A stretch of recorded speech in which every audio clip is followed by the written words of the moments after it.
Hello everyone, I've got an adorable Patriotic fabric flower DIY for you today. You have to see this, it is so cute. So you're going to use any red, white, and blue fabrics. I have about 3 or 4 that I'm going to use, and you're just going to cut them at the top and just strip them. So you just rip the fabric, it's really simple to do, and then you're going to start cutting them. So I would say start ripping all your fabrics, and the width is about 1 inch, so it's about the thickness of a ruler. And you don't have to keep all your thicknesses of the fabric the same. It's okay because it's going to look okay in the end. I wasn't for sure about that when I started, but don't worry if they're not perfect.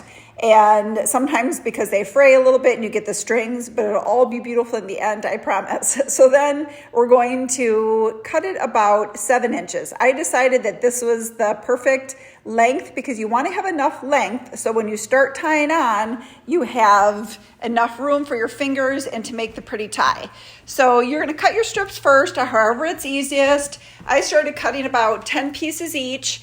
And then I use these binders from Dollar Tree. They're binder rings, and I just needed a ring. You can use wooden rings like I've seen before, but I wanted to just get something while I was at Dollar Tree, and I got these cute binder rings. And you're going to start by folding the fabric, one piece of the fabric in half, and then you're going to push those 2 pieces through the loop. So I'll do it one more time to show you. You're going to fold it in half, then you're going to pull that through, stick those 2 ends through the loop and pull it through and just tighten it. Make sure it's pretty secure, and you're just going to do this same thing all the way around the flower until that ring is full of those knots. So you try to get as many on there as you can because you want to make sure that your fabric is nice and full and fluffy. So I first did this by just tying a knot on the ring, and it really did not turn out so pretty. All my fabric ends were kind of frayed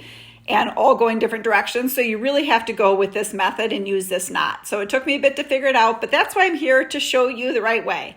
So then once you have all of that together, you can kind of give your flower a little haircut if you need to. There's some little extra strings and some edges that are, need to be trimmed up.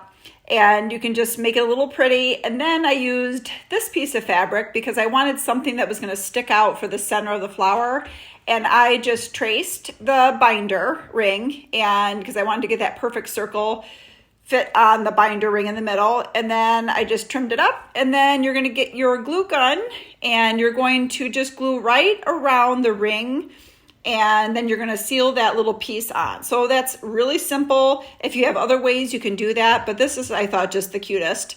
And then you're going to turn it over on the back, and you're going to need a dowel rod. So I used a dowel rod because it's thick for the flower stem and it's sturdy.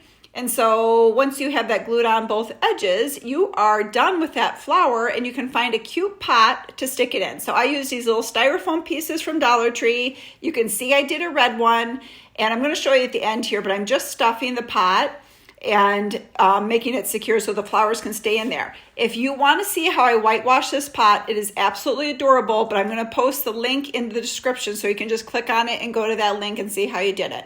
But this is what they turned out to be. I wanted to use 3, but 2 look so cute. You're going to use a variety of colors. This is absolutely adorable for the holidays with Memorial Day and 4th of July coming up. So I hope you can try it and that you loved it. Thanks for watching.